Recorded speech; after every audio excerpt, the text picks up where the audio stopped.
All right, welcome back to LimFit's 2-Minute Tuesdays. Hope everyone's had a great start to the week and getting stuck into their health and fitness and body composition goals.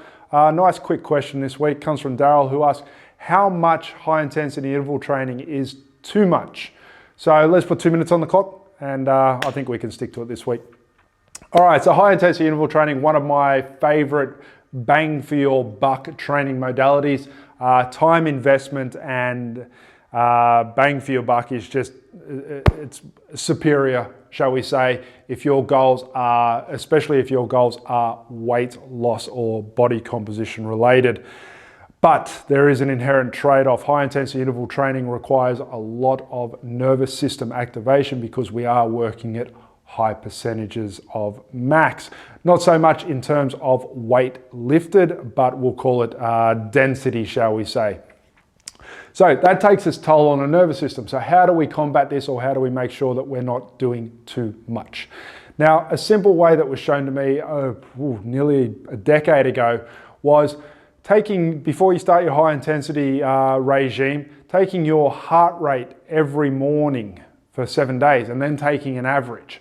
And then when you start that high intensity interval regime, continue to take your heart rate first thing in the morning, and if it goes up, if that resting heart rate goes up by more than 5, take the day off in terms of the high intensity interval training. You can still do weight training or some other form of modality, but let the high intensity stuff go for a day. So basically for most individuals, this is a generalization, of course, I would do no more than 3 high intensity interval training sessions per week. Now, what do I mean by high intensity intervals? I'm looking at lactic acid production, so we are working at 85% of max efforts and above. So that's what I would class as high intensity intervals. Basically, once you've become conditioned to being able to do high intensity intervals, of course you don't start off going at 85, 90% of max for high intensity. It's something that you titrate up to, but once you've been there for a while, high intensity interval sessions should not last longer than 30 minutes. That includes a 5-minute warm-up and a 5-minute cool down. And that's basically it. You should be going, forgive the saying, balls to the wall for those 20 minutes.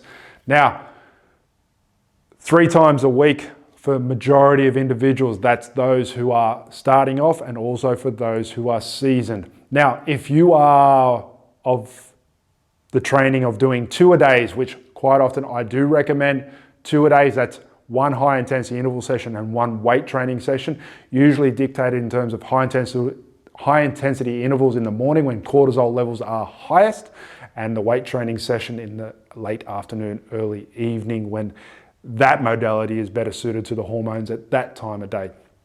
Now, 2-a-days, once again, you're still only doing the high intensity intervals on 3 of those mornings, and usually you're having a deload or an off week the following week.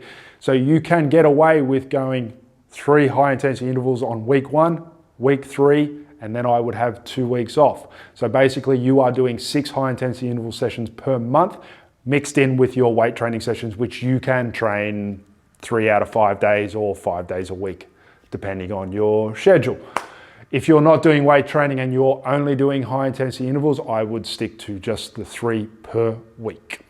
All right, I hope this has helped. I hope you got a lot out of this. If you did, please give it a thumbs up and like the page, and we will see you next week for 2-Minute Tuesdays. Thank you.